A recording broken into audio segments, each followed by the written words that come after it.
Solo pueden ser escuchados por niñas, niños y adolescentes bajo la supervisión de sus madres, padres, representantes o responsables. Venezuela amanece con fuerza, Venezuela amanece en unidad, porque la fuerza es la unión. La fuerza es la unión, la fuerza es la unión, te digo. Venga toda Venezuela a organizarse. La fuerza es la unión, la fuerza es la unión. Y a poner tu granito de arena, dale por Venezuela. Actívate, en la unión está la fuerza. Por eso te digo que la fuerza es la unión. Muy buenos días, Venezuela. Bienvenidos todos a este su espacio. La Fuerza de la Unión, una tribuna abierta de la sociedad democrática venezolana para compartir con todos ustedes, más allá de cualquier distingo puntual, partidista o ideológico, la angustia, la preocupación, la justa indignación por lo que ocurre en nuestro país y también la certeza, la confianza, la esperanza de que trabajando juntos y que remando unidos en la misma dirección, seremos capaces de construir la Venezuela de trabajo y de respeto, la Venezuela con alimentos y con medicinas, la Venezuela con democracia y con libertad, que todos necesitamos y que ciertamente todos merecemos. Iniciamos rápidamente este primer segmento de la Fuerza de la Unión, hoy lunes 28 de mayo, con la agenda informativa que nos retrata nuestro aliado de elpitazo.com. César Batis, coordinador del Pitazo, está con nosotros en El Pitazo Madrugador. Muy buenos días, César. Dinos, ¿cuál es el desayuno informativo que le tienes a la audiencia de Radio Caracas Radio? Te escuchamos. Buenos días, Chugo. Gracias por permitirme hablar con tu audiencia. En este día lunes comenzamos con la cobertura continuamos con la cobertura del proceso electoral en Colombia, en el cual Iván Duque y Petro pasan a una segunda vuelta que se definirá muy cerradamente, tal vez de acuerdo a las alianzas que puedan hacerse entre Fajardo o a quien decida apoyar Fajardo. Iván Duque gana esta primera vuelta y más atrás con un 27%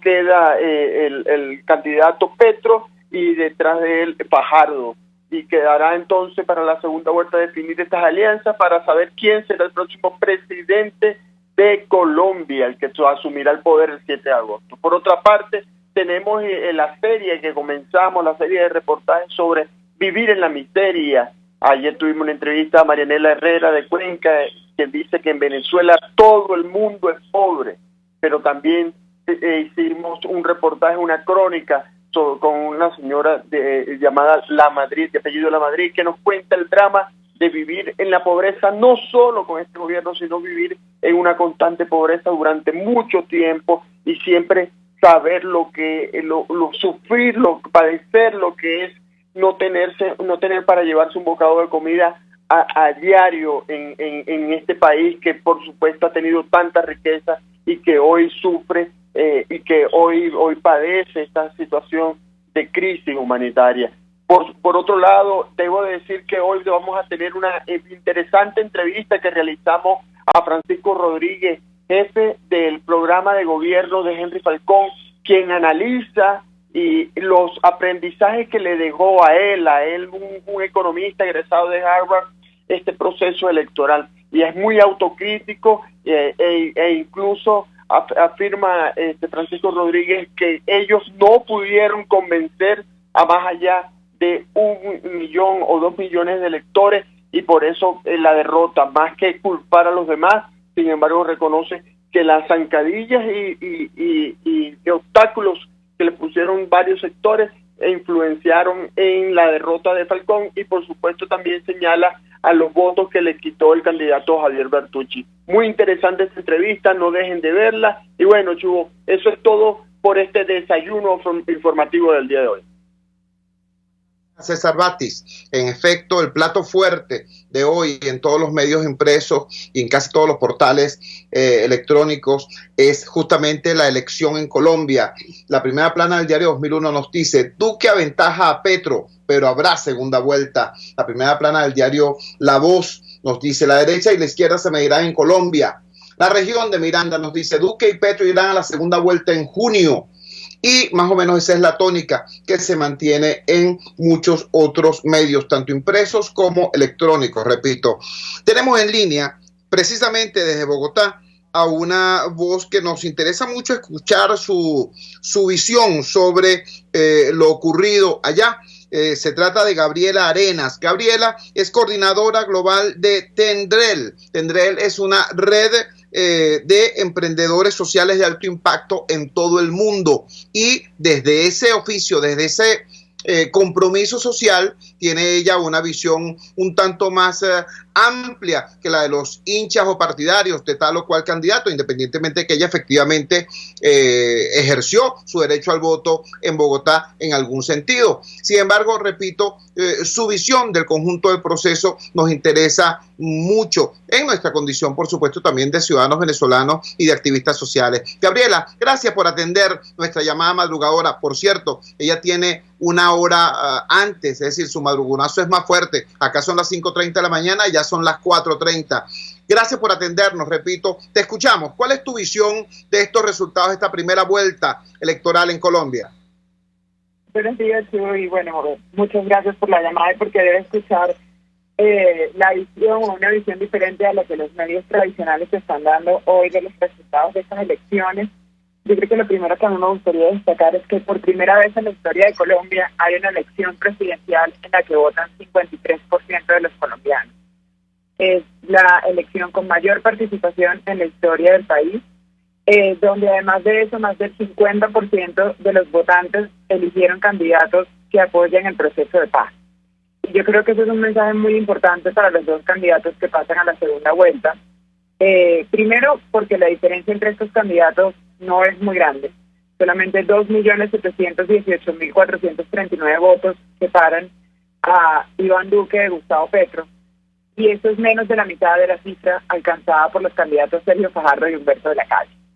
Entonces ahí eso nos pone en una situación pues bien particular en la que votar en la segunda vuelta pues se convierte en casi mandatorio para todos los que votamos en las primeras elecciones, y que además de eso es lo que va a definir quién va a ser el presidente de Colombia, porque en este momento con estos números es imposible decir que uno de los dos tenga una clara ventaja. Las reacciones a partir de la noche de ayer de los ciudadanos, más allá de las reacciones de los medios que eran un poco las esperadas por todos, los medios hacen referencia a esta radicalización entre la izquierda y la derecha, radicalización que lo que hace es producir una preocupación muy importante en los ciudadanos. Gustavo Petro pues tiene un pasado como guerrillero en Colombia, lo que implica para muchos de los colombianos pues un temor muy grande a ir hacia el socialismo, sobre todo para los venezolanos que ahora viven en Colombia y tienen derecho al voto y claramente no quieren volver a un gobierno que tenga ninguna similitud con el chavismo o con el gobierno de Hugo Chávez. Pero por otro lado tenemos a Iván Duque, pues claramente el candidato Uribe. En su discurso de aceptación a la primera persona que agradeció fue a Uribe, y eso significa para muchos colombianos que han sufrido el conflicto y que han sido desplazados por paramilitares, pues volver a las pisadas, a los falsos positivos y a muchos años de violencia a los que no quieren regresar. Entonces yo creo que el mensaje más claro para estos dos candidatos es 50.73% de las personas que votaron son personas que votaron por candidatos que apoyan el proceso de paz y que quieren que Colombia pues siga el camino de la no violencia. Estas fueron las primeras elecciones en años, probablemente más de 50 años, en las que no se produce un solo hecho violento, teniendo la participación más alta de la historia. Y yo creo que eso es lo que hay que destacar. También hay que destacar la participación de los jóvenes, probablemente una de las participaciones más altas en una elección en América Latina, no solamente en Colombia, y esos votos no fueron para los candidatos que pasaron a segunda vuelta.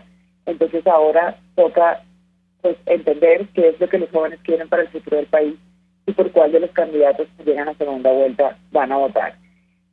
Los más golpeados, digamos, de este proceso, pues obviamente los partidos tradicionales, lo que habla mucho además de que Colombia no quiere volver a ser el país que era. Durante más de 150 años el Partido Liberal y el Partido Conservador pues fueron los partidos que ostentaron el poder intercambiándolo entre uno y otro, pues quedaron muy mal parados porque no tuvieron ni siquiera el 30% de los votos en estas elecciones. Entonces, yo creo que eso es un poco una reflexión de un país que está cambiando, que está yendo hacia el desarrollo, que está viendo cómo además la paz nos rinde frutos, porque este año hemos tenido los índices de violencia más bajos de la historia del país, No quiere decir que no hayan problemas, obviamente los hay, todos sabemos lo que ocurre con los líderes sociales asesinados, con las negociaciones con el ELN. Por supuesto que la construcción de paz en Colombia todavía tiene muchos retos, pero hay muchos logros que los colombianos no quieren que se pierdan.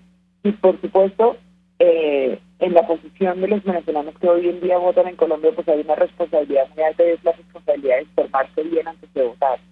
Yo soy colombo-venezolana y hice mi tarea de conocer muy bien los candidatos, la historia, su relación con la historia del país, porque no se trata solamente de dar un voto de castigo por la cercanía de uno de los candidatos, se trata de entender por quién estamos votando y cuál es el futuro probable con este candidato, con esa opción que vamos a elegir. Entonces yo creo que esa sería un poco pues la invitación.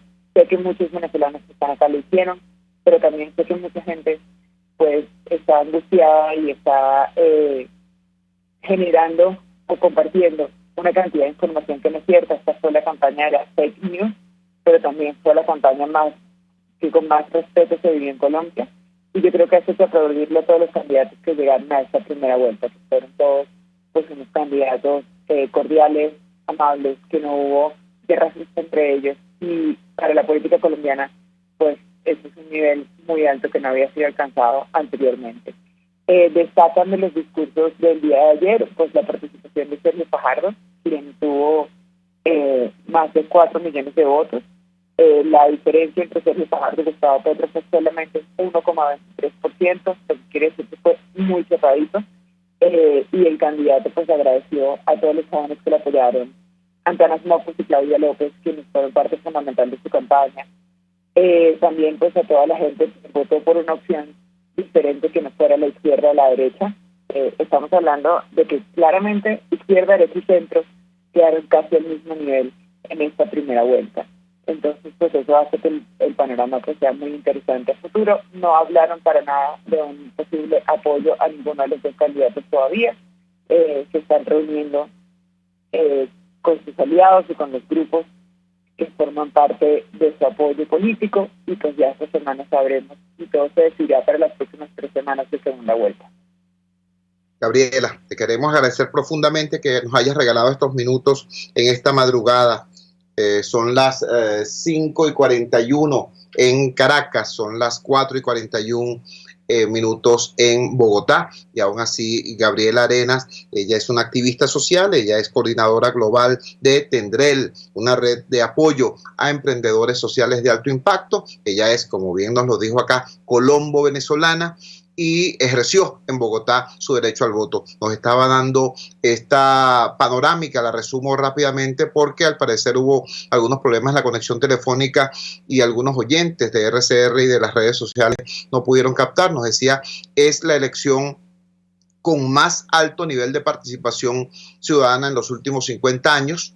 Es la elección con más alta participación de la juventud colombiana en mucho más de medio siglo. Es la primera elección en muchísimo tiempo que se produce sin incidentes violentos. Destaca mucho lo siguiente: fue una elección sin guerra sucia entre los candidatos, sin agresiones, sin ofensas entre los diversos candidatos. En relación a los resultados, en efecto, el señor Duque, el candidato de lo que ha sido denominada la derecha, digo lo que ha sido denominada porque es muy fácil agarrar un esquema e imponérselo al proceso, ¿no?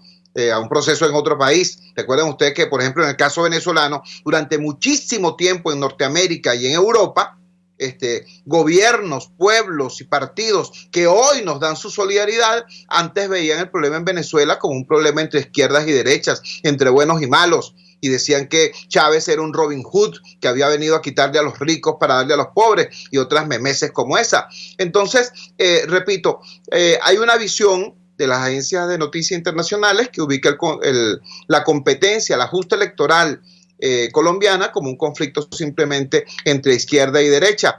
Dentro del conjunto de fuerzas que apoyan a Duque, ciertamente los partidarios del presidente Uribe son ampliamente mayoritarios, pero no son las únicas expresiones que apoyan a Duque. Hay mucha gente que está apoyando a Duque o que apoyó a Duque porque le interesa preservar el proceso de paz, porque le interesa preservar las condiciones sociopolíticas necesarias para que continúe el despegue económico de ese país. En el ámbito de la llamada izquierda tenemos no uno, sino dos factores prácticamente parejos. Hay, por un lado, las fuerzas que apoyaron al señor Petro, que ciertamente tienen un carácter, digamos, más clásicamente izquierdista y en muchos casos señalados por tener más de un parecido con los planteamientos y prácticas del chavismo en Venezuela. Pero hay otro sector, el sector liderado por Sergio Fajardo, que es calificado por muchos como de izquierda moderada, de izquierda moderna, de izquierda progresista, que tiene casi el mismo tamaño que los partidarios de Duque, que los partidarios del señor Petro, y que tienen un planteamiento diametralmente distinto. Gabriel Arenas lo ubicaba más bien como centro que como izquierda moderada. En todo caso, es un sector muy, muy importante. Las cosas tienen para nosotros los venezolanos una importancia muy grande, estos resultados, porque de alguna manera incidirán directamente sobre nuestro propio proceso social, político y económico. No olvidemos que en Venezuela viven aproximadamente unos 6 millones de compatriotas de origen colombiano. Vamos a la siguiente pausa comercial y ya regresamos con muchísimo más de La Fuerza. La Fuerza es la unión. Usted escucha Unidad, la fuerza es la unión, con Chuo Torrealba por RCR 750 AM. Puedes seguirnos en nuestras redes sociales. En Twitter, @RCR750, la radio que se ve. En RCR somos vanguardia. Toda la programación de tu RCR también la puedes seguir a través de la internet. Audio y video en tiempo real, noticias y mucho más. No te pierdas ni un segundo de nuestra programación. No hay excusa ni cadena que valga para que dejes de escucharnos. Ingresa a rcr.tv, la radio que se ve. Opinión, ideas en debate. Usted escucha a Chuo Torrealba en Unidad, la fuerza es la unión, por RCR. Regresamos a La Fuerza es la Unión y seguimos con el análisis de cómo impacta la situación en Colombia a nuestra circunstancia y nuestro proceso político en Venezuela. Tenemos en línea al embajador Milos Alcalay, a quien agradecemos profundamente que haya atendido nuestra llamada madrugadora. Embajador Milos, ya vimos más o menos cuál es el cuadro del cual emerge esta Colombia de la primera vuelta electoral. Muy probablemente el candidato Lacalle mande a votar por Petro, muy probablemente el candidato Vargas Lleras mande a votar por Duque. Hay una importante cantidad de electores que son los que se agruparon en torno a la opción de Sergio Fajardo, que es difícil encasillarlos en una opción, sin embargo son consistentemente antiuribistas. Ante este panorama, ¿cómo visualiza usted la segunda vuelta electoral en Colombia y de qué manera podría eso afectar el proceso político venezolano? La escuchamos. Muchas gracias, Chuo. Muy contento de estar contigo en tu programa matutino. Bueno, efectivamente, tal como tú señalabas en tu acertado análisis, Duque es el gran vencedor en estas elecciones. Casi el 40% de los votos que aventaja a Petro con más de 15 puntos de ventaja y que lo convierte en el virtual ganador de esta primera vuelta. Si fuera el sistema venezolano, ya Duque, electoral venezolano, ya Duque sería presidente de los colombianos. Tú preguntas cómo va a afectar eso a Venezuela. Yo diría que la pregunta en este momento es cómo Venezuela va a afectar las elecciones del 17 de junio, que es la segunda vuelta. Yo diría que grandemente, porque hay un rechazo en Colombia en términos generales. Inclusive Petro ha tratado de distanciarse mucho sin poder hacerlo, porque es hijo de todo este mensaje al estilo Alba del socialismo del siglo XXI, pero trata de distanciarse porque sabe que el efecto Venezuela puede ser absolutamente perjudicial y creo que lo será en la segunda vuelta. En la segunda constatación que tú señalabas de Sergio Fajardo, es verdad que hay que sumar no solamente los votos, el 40% de Duque, el 25% de Petro, sino casi el 25% también de Sergio Fajardo, lo que llevaría que 3 candidatos tendrían casi el 90% de la opción preferencial. De manera que el resultado de la segunda vuelta va a depender mucho, no tanto de Sergio Fajardo, sino de sus electores. Supone tú la hipótesis de que Fajardo llegara a un acuerdo con Petro. Bueno, eso no significa automáticamente que los electores de Fajardo automáticamente se sumen al voto de Petro, porque muchos de esos electores no quieren el modelo venezolano, no quieren el efecto de Maduro y no ven el drama diario de los venezolanos que están en Colombia, y ciertamente lo que inclinará o que una parte, por supuesto, siga a Sergio Fajardo, otros no lo sigan y otros se abstengan de votar en unas elecciones que, por cierto, Colombia siempre se ha caracterizado por su abstención, y en estas elecciones hubo una participación histórica y será todavía mayor en la segunda vuelta por la polarización y por la discusión. Entonces, yo diría, si bien es un poco osado frente a esta situación muy difícil, yo diría que el uribismo ha triunfado en estas elecciones, y no solamente el uribismo, sino que allí el mensaje del regreso a una posición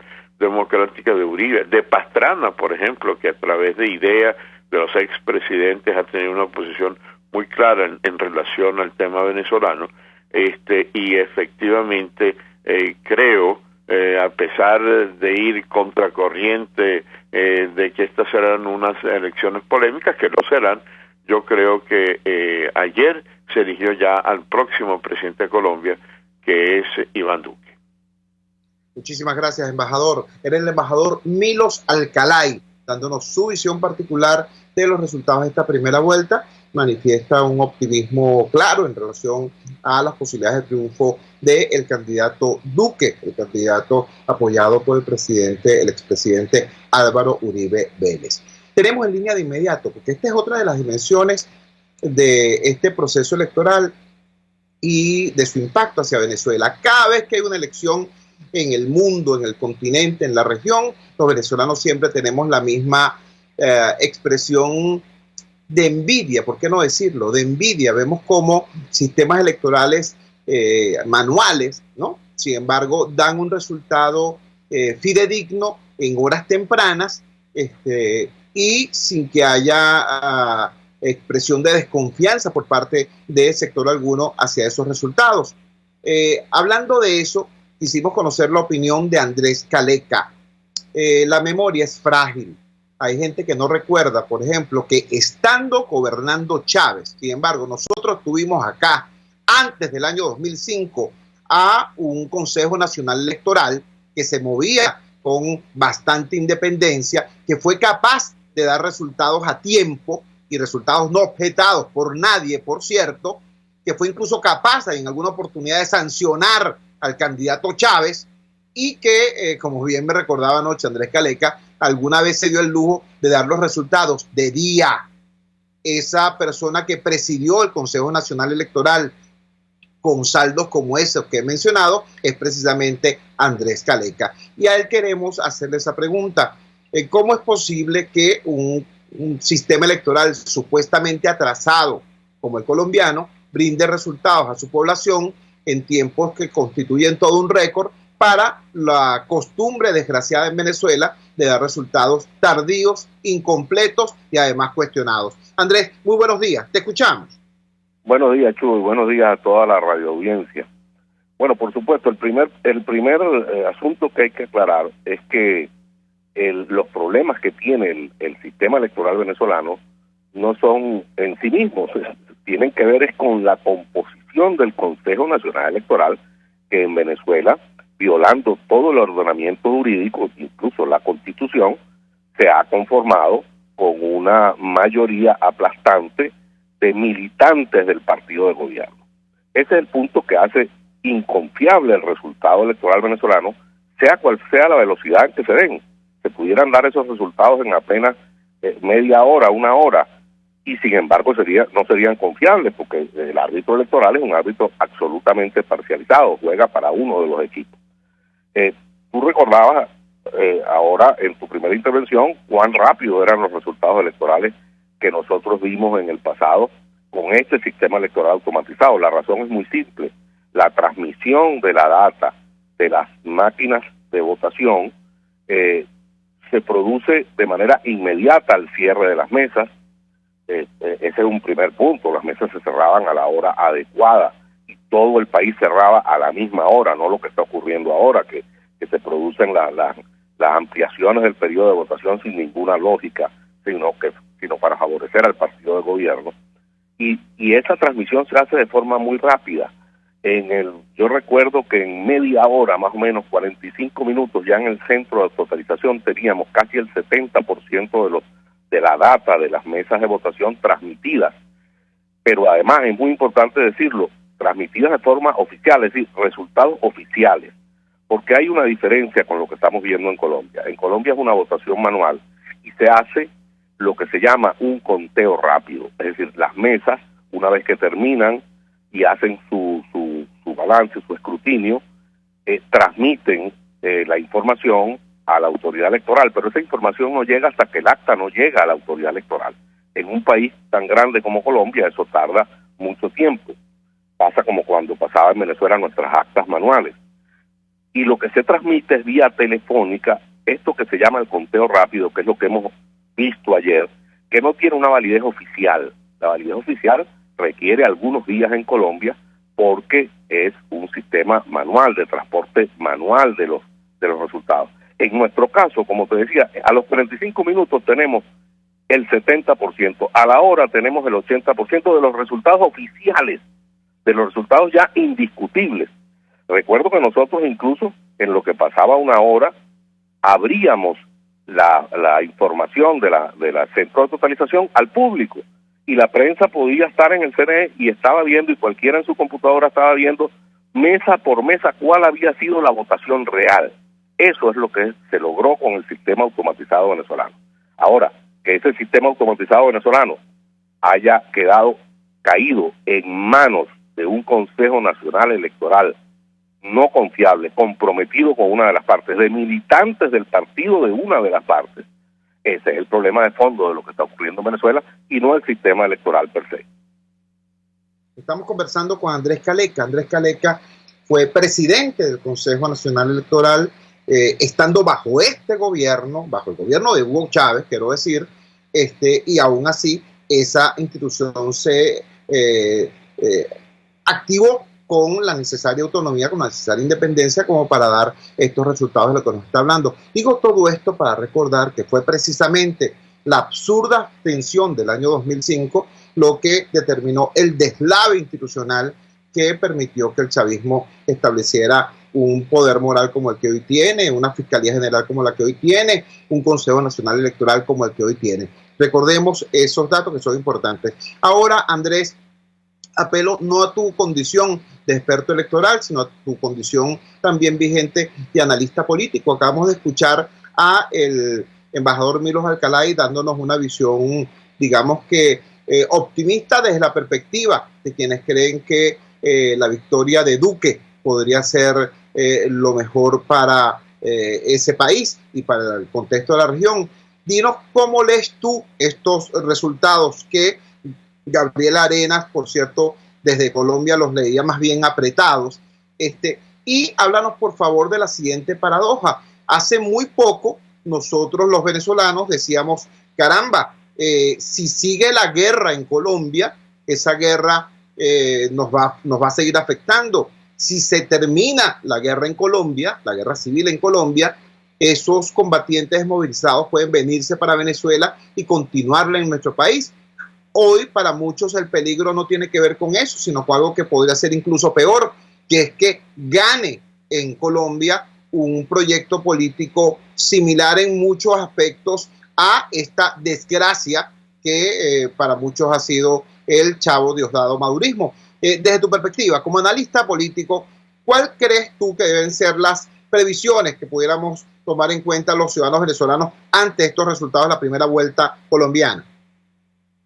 Bueno, Chugo, y escuchas, lo primero que hay que tratar de hacer es leer los resultados electorales en Colombia en clave colombiana y no en clave venezolana. Nosotros cometemos mucho el error los venezolanos, muchas veces hemos dicho, la gente dice, los venezolanos nos creemos el ombligo del mundo. Bueno, es verdad, y además con nuestra tragedia más todavía nos preocupamos muchísimo. Pero intentemos aproximarnos a lo que pasó en Colombia ayer en clave colombiana y no en clave venezolana. Ayer no se estaba eligiendo a Maduro ni a Chávez. Estaba un proceso electoral colombiano, con las peculiaridades colombianas, con la historia colombiana, que es una historia riquísima, es una historia que tiene muy poco que ver con la nuestra desde el punto de vista de lo que ha pasado aquí. Lo que ha pasado allí ha pasado en Colombia, en una realidad muy particular de Colombia. Tratando de aproximarse a esa realidad muy particular colombiana, hay varias cosas que hay que decir de esos resultados de ayer. La primera, creo que efectivamente no hay nada resuelto en el día de ayer. Ayer la votación demuestra que, en primer lugar, Duque no pudo ganar en la primera vuelta, lo cual era la aspiración de toda la vamos a llamarlo así, toda la derecha colombiana, que Duque ganara en primera vuelta y resuelto el punto. No solo eso, bajó un poco la percepción que tenían las encuestas de su votación en esta primera vuelta. No alcanzó el 40%. Luego tenemos que ver el alto índice de abstención en Colombia. Es decir, tengo entendido que la abstención ronda casi el 50%, es decir, todo está abierto para la segunda vuelta. La abstención aumentará o la abstención disminuirá. Por otra parte, hay que tener en cuenta lo que pasó en la realidad. Hay una candidatura como la de Sergio Fajardo, una candidatura de centro, en el caso de una cuestión polarizada como Colombia entre la derecha y la izquierda, el que el 25% de los votantes se haya mantenido alrededor de una candidatura del centro nos da una incógnita, nos plantea una incógnita, ese centro político, ¿para dónde se va a mover? ¿Para dónde se van a mover las campañas de unos y otros? Yo me imagino que Duque tratará de hacer una campaña de centro rápidamente, moverse hacia el centro, pero Petro también tratará de moverse hacia el centro. Entonces, ¿qué va a hacer el señor Fajardo? Y sobre todo, ¿qué van a hacer los votantes del señor Fajardo? Esa es una incógnita para mí y creo que desde Venezuela es muy difícil que la podamos responder. Otra incógnita es qué va a hacer el santismo, los partidarios del presidente Santos, que están alrededor de la candidatura de Lleras y alrededor de la candidatura de Lacalle. Las heridas producidas en los últimos años entre el santismo y el uribismo, ¿cómo afectan a esos votantes? Esos votantes, esas heridas son tan fuertes como para que esos votantes vayan a votar por Duque y se olviden de todas las heridas conferidas en estos 10 años. Esa es otra incógnita. Y no es que esos votantes vayan a votar por Petro, no, pero pudieran abstenerse. Entonces creo que la segunda vuelta está totalmente abierta. Todo está sobre la mesa.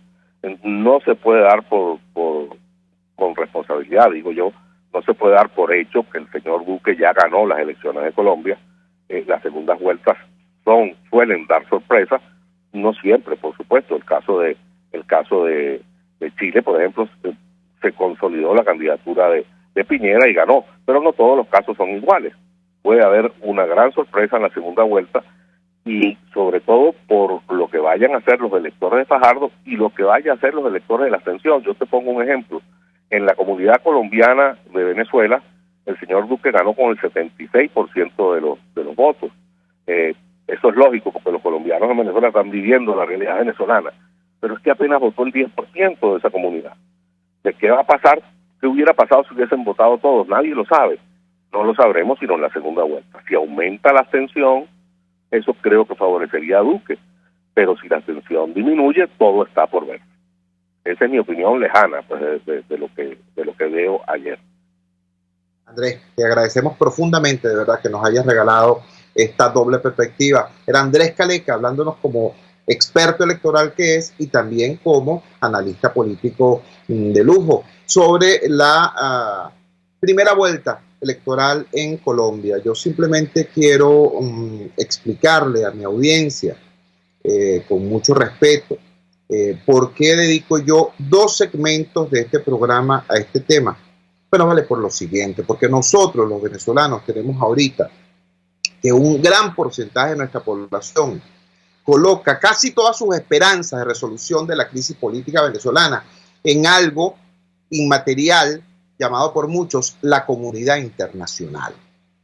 Y yo quiero decirles que la comunidad internacional se mueve en base a intereses, no en base a principios y valores, ¿no?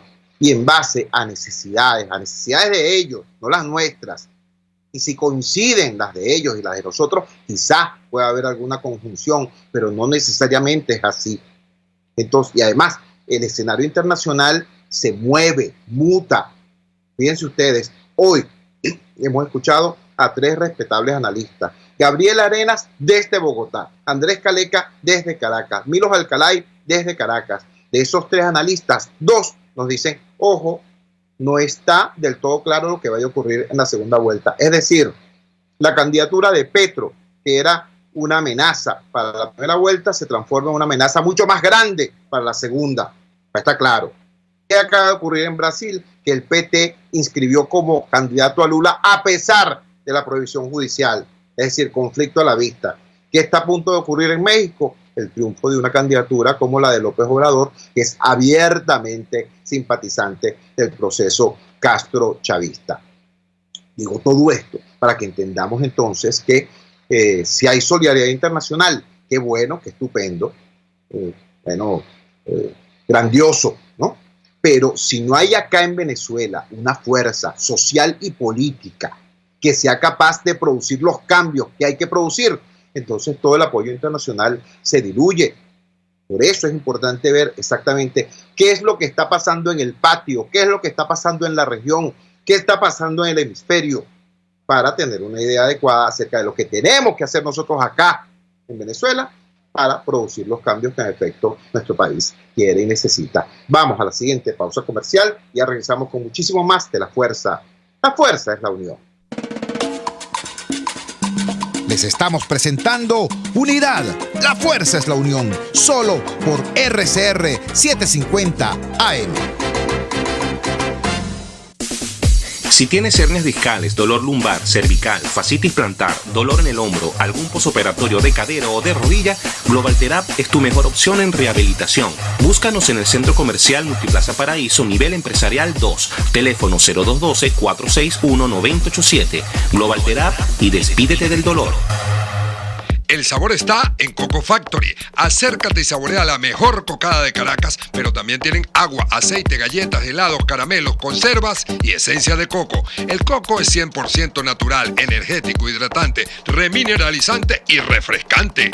Coco Factory está en la avenida principal de Santa Mónica, Teresa de la Parra, edificio Codazzi, frente a la antigua estación de combustible, y en La Rosaleda, San Antonio de los Altos.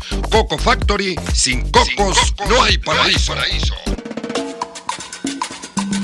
Les estamos presentando Unidad, la fuerza es la unión, solo por RCR 750 AM.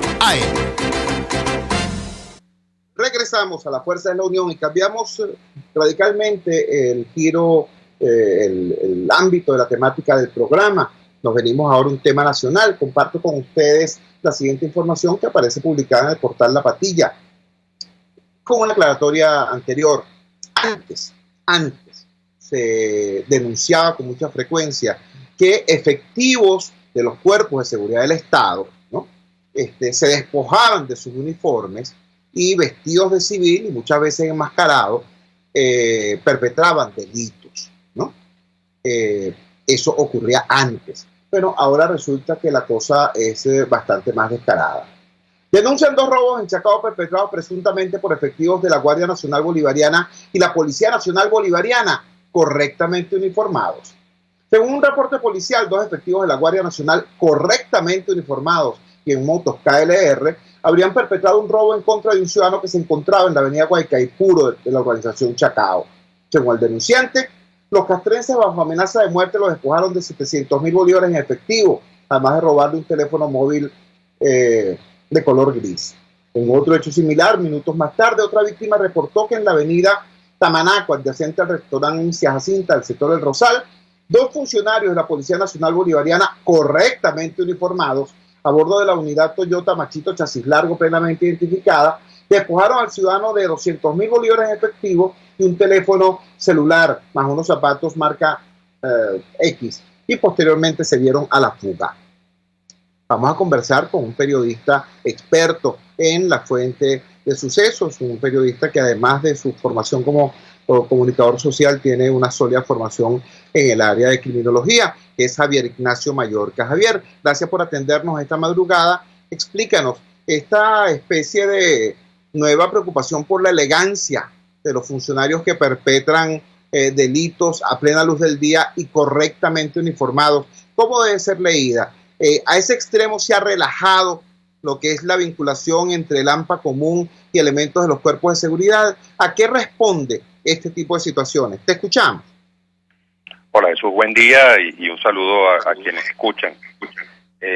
Estos dos casos llaman la atención por varias razones y quizá la menos relevante, aunque más vistosa, sea el tema de los uniformes, porque en fin de cuentas en otras oportunidades hemos visto que ampones o incluso funcionarios de cuerpos distintos utilizan uniformes de determinadas instituciones u organismos como para desviar la atención. Aquí lo que más llama la atención es el uso de las unidades, las patrullas. En un caso de los que tú relatas, el denunciante refiere que fue interceptado por una Toyota chasis largo que estaba debidamente rotulada con el logo de la Policía Nacional Bolivariana. Y en el otro caso, los supuestos guardias nacionales iban en motocicletas KLR. Esto indica que hay activos de ambas instituciones, especialmente en el primero, porque una moto KLR, digamos que puede ser utilizada con varios fines, no necesariamente policiales. Pero en todo caso, si tenía el logo de la guardia, pues eso reconfirma que se trata de activos de la institución que eran utilizados en horas de la madrugada para cometer estos delitos. Entonces, uno se pregunta en consecuencia si, primero, estos funcionarios habían sido destacados para los circuitos de los cuadrantes de patrullaje inteligente en esa zona y aprovecharon la circunstancia para cometer estos robos. Y dos, ¿dónde estaban los mecanismos de supervisión que se deben ejercer sobre estos funcionarios para impedir precisamente este tipo de desviaciones? Esas son dos preguntas que uno inmediatamente se hace, porque diera la impresión, Jesús, que estos hechos primero son cada día más frecuentes, no solamente en cuanto a la PNB y a la Guardia Nacional, sino que además están como concentrados en determinadas áreas de la ciudad, ¿no? Fíjate que en este caso las dos denuncias refieren hechos que ocurren en Chacao, en el municipio de Chacao. Uno es en El Rosal, pero está dentro del municipio de Chacao. Entonces, bueno, estos son elementos que llaman la atención y sobre los cuales pues no podremos obtener mayor confirmación o respuesta hasta que se realicen las capturas correspondientes. Uno supone que las víctimas denunciaron. Sin embargo, bueno, eso estaría también por verse, puesto que los partes que se han conocido son partes de WhatsApp que se hacen, digamos, para una información inmediata en la jerarquía policial. Creo que eso se refiere a Polichacao, pero no estoy del todo seguro. Y otro elemento, Jesús, que llama mucho la atención es que estas denuncias tienden a hacerse más frecuentes durante los fines de semana. Uno entiende entonces que esto es la consecuencia del relajamiento de los mecanismos de supervisión dentro de los distintos cuerpos de seguridad y bueno, el abandono casi total de las calles que hace de las personas que se arriesgan a transitar pues casi unas víctimas seguras, pues, porque allí vimos uno incluso podría figurarse que esto ocurre en el marco de las actividades de los puntos de control, ¿no? Porque hay generalmente en esas calles donde se refiere que ocurrieron estos hechos, hay puntos de control instalados por estos organismos. Previamente a estas denuncias, diría yo con unas 36 horas de antelación, el Comando Nacional Antiextorsión y Secuestro de la Guardia Nacional detuvo en Santa Teresa del Tuy a 3 oficiales de la Policía de Miranda y a 2 de la Policía Nacional Bolivariana cuando cobraban una extorsión a un comerciante, una persona para que no la involucraran en un supuesto delito. Entonces la víctima denunció ante el CONA, se hizo una entrega vigilada y estos 5 funcionarios fueron detenidos de una sola vez. Y antes de eso, y esto todo lo estamos refiriendo de memoria, hubo varias denuncias, Jesús, sobre el supuesto involucramiento de funcionarios de la Policía Nacional Bolivariana en asaltos a vehículos que venían transitando desde el aeropuerto internacional de Maiquetía hacia Caracas. Es decir, los vehículos eran como marcados en el aeropuerto y cuando estaban pasando por el sector Boquerón eran interceptados por motorizados de la PNB y se llevaban los vehículos, incluso a veces obligaban a las víctimas a correr por la autopista y les disparaban como para amedrentarlas, y los vehículos eran entonces trasladados a sectores de la parroquia Sucre. Entonces estamos viendo, Jesús, que estos hechos, sobre todo los que involucran a la Policía Nacional Bolivariana, son cada día más frecuentes y ante los cuales pues la ciudadanía se encuentra prácticamente desprotegida porque todo da la impresión de que se trata de funcionarios activos. Entonces si la gente no hace caso a la señal de detenerse, a las intercepciones, entonces le aplican las normas de resistencia a la autoridad, que incluso pueden acarrear la muerte, porque estos señores además usan las armas de fuego con una ligereza tremenda. Yo creo que, digamos, para dejar alguna recomendación, algo útil en este espacio, pues lo más importante es siempre acudir a los cuerpos de seguridad para denunciar, porque eso es lo que activa los mecanismos de investigación y lo que eventualmente podría desembocar en la detención de las personas involucradas en estos delitos. No tengo palabras para agradecer la calidad de la información que nos ha suministrado.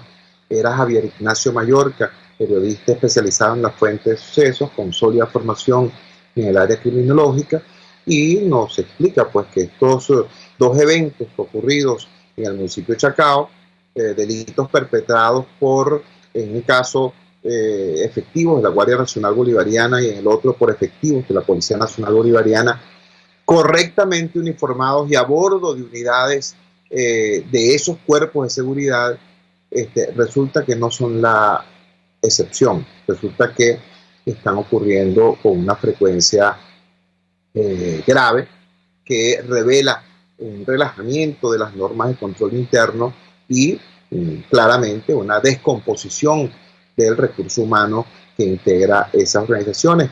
Queremos decir 3 cosas al respecto. En primer lugar, nuestra palabra de respeto y solidaridad a la inmensa mayoría de quienes integran estos cuerpos de seguridad, que son como nosotros, venezolanos, trabajadores, personas que hacen su oficio y que lo ejercen con mayor o menor propiedad en medio de circunstancias dificilísimas, por cierto, muy mal dotados, con bajo equipamiento, con pobre entrenamiento, y sin embargo hacen su trabajo. Allí hay un conjunto de elementos que tienen este tipo de conductas que salpican a todo el cuerpo, a todos los integrantes de esas instituciones, y que al no contar con ningún elemento de control, entonces, se transforman en algo desusado. Lo que nos acaba de relatar Javier Ignacio Mallorca de lo que ocurre en Maiquetía, como vehículos que van desde el aeropuerto internacional, desde el terminal internacional hacia Caracas, son marcados y luego atracados por efectivos policiales, es sencillamente espeluznante. Y la situación de indefensión que, como lo relata el mismo Javier Ignacio, tiene el ciudadano, porque te encuentras una alcabala, tú no sabes si te van a proteger o si te van a asaltar. En todo caso, no tienes alternativa. Tienes que someterte a la alcabala, porque si no te aplican las normas de supuesta resistencia a la autoridad, lo cual puede implicar incluso la pérdida de la vida. Todo eso está ocurriendo hoy, para decirlo de manera clara. mientras que en el SEBIN hay decenas de venezolanos inocentes presos. Y digo inocentes no solamente porque la Constitución establece la presunción de inocencia, sino porque muchos cuentan con la boleta de excarcelación emitida por un tribunal, repito, mientras que en las cárceles están presos los inocentes, en la calle están atracando algunos policías. Vamos a la siguiente pausa comercial y ya regresamos con muchísimo más de La Fuerza. La Fuerza es la Unión. Les estamos presentando Unidad. La Fuerza es la Unión. Solo por RCR 750 AM.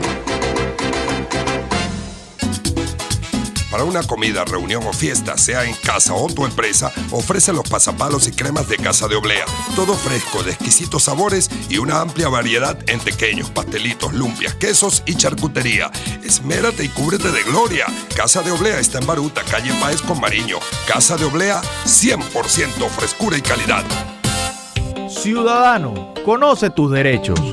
El Estado violenta los derechos humanos de los presos políticos al recluirlos en centros de detenciones bajo condiciones denigrantes que también afectan a sus familiares. Haz valer tus derechos, les habló Rafael del Rosario, concejal de Chacao. Disfruta del placer de vivir una experiencia única e inolvidable con Tu Viaje en Primera Clase. Tú eliges tu destino y nosotros hacemos realidad tu sueño. Los Roques, Canaima y la Isla de la Tortuga. Boletería nacional e internacional. Llámanos al 0424-204-9756 o 0414-330-4342. Somos Tu Viaje en Primera Clase. Antes de empezar el día, entérese de lo que acontece en el país junto a Pedro García Otero en Titulares de la Mañana. De lunes a viernes a las 6:30 de la mañana. Acompáñelo y empiece su día bien informado. Titulares de la Mañana con Pedro García Otero. Solo por RCR 750 AM. Porque lo bueno une. Amanece con la fuerza de un país que quiere cambio. Chuo Torrealba está al aire en Unidad. La Fuerza es la Unión. 482-9750 y @Chuo Torrealba por RCR. Regresamos a La Fuerza de la Unión con el tiempo justo para compartir con ustedes una perplejidad. A propósito del apellido Marulanda, existió un sujeto llamado Manuel Marulanda Vélez, llamado Tiro Fijo. Manuel Marulanda Vélez fue un narcoguerrillero colombiano acusado de perpetrar numerosísimas violaciones a los derechos humanos, y de estar incurso en numerosos actos violentos que generaron centenares de miles de víctimas. Ese era Manuel Marulanda Vélez. Hay otra persona que tiene ese mismo apellido, que es José Alberto Marulanda Bedoya. José Alberto Marulanda Bedoya es médico egresado de la UCB, cirujano especializado en cirugía de la mano y una persona que su profesión es precisamente salvar vidas y optimizar la salud. Pero sepan ustedes lo siguiente, para este gobierno, Manuel Marulanda Vélez, el asesino, merece una estatua y de hecho se la hicieron. Manuel Marulanda Vélez, el asesino, el violador de derechos humanos, es objeto de homenajes y de fiestas en su memoria, ¿no? En cambio, el cirujano José Alberto Marulanda Bedoya está preso y torturado. Al menos así ha sido denunciado enfáticamente por diversos especialistas del Foro Jurídico Venezolano, concretamente de la organización no gubernamental Foro Penal Venezolano. Para que se entienda entonces, ¿no? El Marulanda malo, ¿no?, es premiado, elogiado e inmortalizado en bronce. El Marulanda bueno, el cirujano, el médico, el que salva vidas, es detenido y escarnecido, violentado en sus derechos humanos fundamentales. Esas son las cosas que pasan en la Venezuela madurista, en esta Venezuela que hay que superar para reconstruirla como una nación de todos y para todos. Trabajamos para ustedes. En la dirección general de la emisora, Jaime Estares. En la producción de este espacio estuvo María Adela Castillo, al frente de los controles estuvo César Arteaga. Habló para ustedes su amigo, comunicador popular, activista social, ciudadano en lucha por la democracia y por la libertad, Jesús Chuo Torrealba. Ahora más que nunca, fuerza Venezuela, porque la fuerza es la unión. RCR presentó Unidad, la fuerza es la unión, con Chuo Torrealba, solo por RCR 750 AM.